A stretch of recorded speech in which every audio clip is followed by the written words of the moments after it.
पहले भाग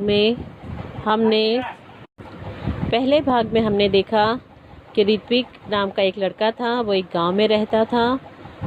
वह पुस्तक मेला जाना चाहता था, पर उसकी माँ के मना करने पर वो उदास होकर एक पेड़ के पास बैठ गया। जाकर वहाँ उसे एक परी मिली और परी ने उसे आश्वासन दिया कि वो उसकी मदद करेगी, मगर उसकी परीक्षा लेने के बाद, परीक्षा में उत्तीर्ण होने के बाद। और ऋत्विक उस परीक्षा के लिए तैयार हो गया।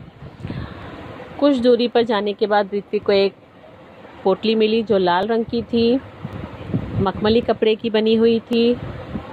उसे देखकर अंदाज़ा लगाया जा सकता था कि वो उसके अंदर कोई कीमती वस्तु होगी, लेकिन ऋत्विक ने उसे खोलकर नहीं देखी और राहगीर की पहचान बताने के बाद उस पोटली को राहगीर को दे दी गई। उसके आगे का भाग। सुबह उठकर वह वहां पहुंचा जहां उसे परी मिली थी। देखा तो वहां कोई नहीं था। वह बैठ गया। उसकी आंखों के सामने वही लाल रंग की पोटली दिखाई देने लगी। तभी तेज प्रकाश फैला। सामने परी खड़ी थी। परी के दोनों हाथ पीछे थे। परी ने पूछा, कैसे हो? ठीक हूँ, ऋत्विक ने जवाब दिया। तभी परी ने कहा, अपनी आंखें बंद करो, मैं तुम्हें इनाम दूंगी। किस बात का इनाम? ऋत्विक ने पूछा। तुम उत्तीर्ण हो गए इसलिए, परी बोली। परी की बात ऋत्विक की समझ में नहीं आ रही थी। उसने आंखें बंद कर ली। परी ने उसके हाथों में एक मखमली थैली पकड़ा दी।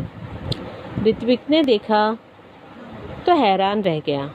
ये तो वही पोटली थी जो उसने राहगीर को दी थी। परी ने कहा, कल मैंने ही तुम्हारी ईमानदारी की परीक्षा ली थी। वह राहगीर भी मैं ही थी, इसलिए मैं तुम्हें यह इनाम दे रही हूँ। परी ने ऋत्विक को समझाया, ईमानदारी व्यक्ति के जीवन में किसी वस्तु की कमी नहीं होती।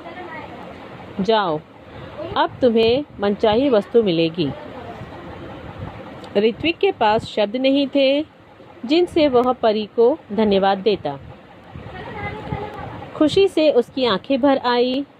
लाल मखमली पोटली ऋत्विक ने अपनी माँ को दी। उसकी समझ में यह नहीं आया कि उसका बेटा उसे क्या दे रहा है। जब माँ वह पोटली खोलने लगी, तब पोटली कई गुना बड़ी हो गई। उसमें से सुंदर सुंदर पुस्तकें बाहर निकल आईं। पुस्तकों का ढेर देखकर माँ चकित रह गई। माँ के पूछने पर ऋत्विक ने सब कुछ बता दिया। अब ऋत्विक ने मित्रों के लिए अपनी बहन कृतिका की सहायता से पुस्तकालय खोला। वहाँ सभी बच्चे आकर अपनी मनपसंद पुस्तकें पढ़ने लगे। उसको पूरा गांव पुस्तक मित्र के नाम से जानने लगा।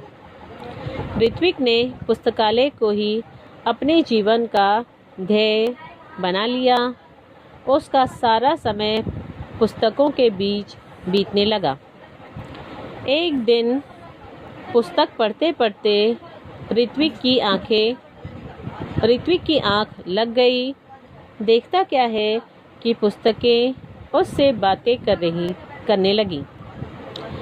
उससे एक पुस्तक ने पूछा, ऋत्विक, अगर तुम अपने जीवन में बड़े आदमी बनोगे तो क्या तुम हमारा साथ छोड़ दोगे? हमें भूल जाओगे? ऋत्विक ने कहा, नहीं नहीं, अब तो तुम ही मेरे साथी हो, मित्र हो। तभी किसी ने दरवाजे की घंटी बजाई और उसकी नींद टूटी। जागने पर देर तक सोचता रहा कि आगे चलकर वह बड़ा सा पुस्तक भंडार खोलेगा। दूसरे भाग में हमने पढ़ा कि जब ऋत्विक सुबह उठा, वो उसी जगह पर गया जहाँ पर उसे परी मिली थी।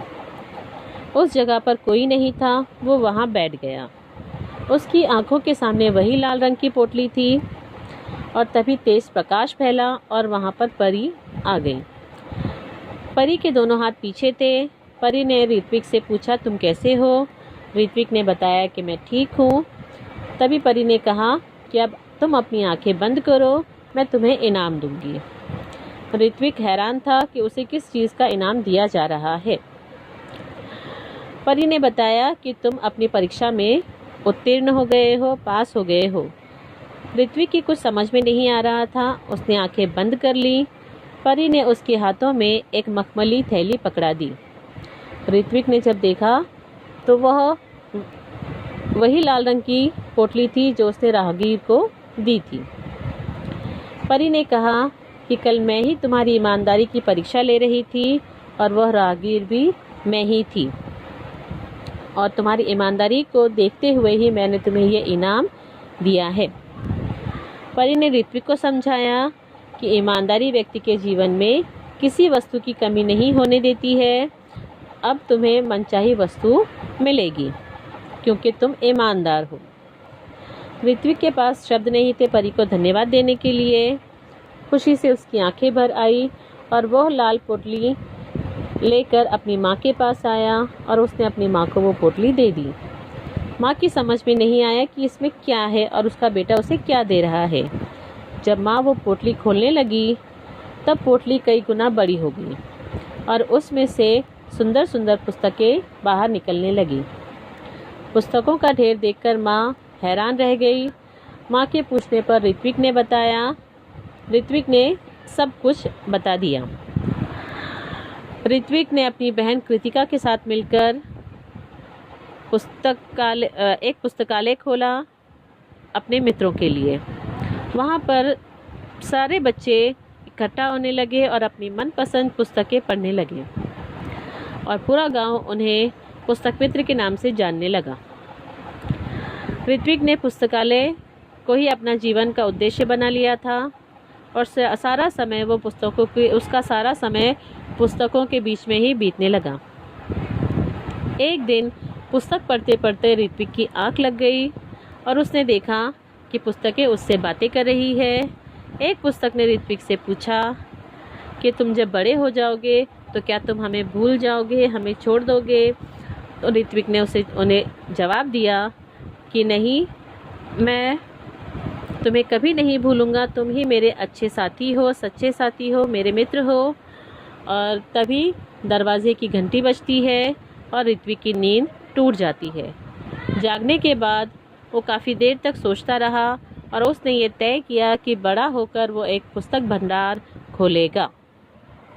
धन्यवाद।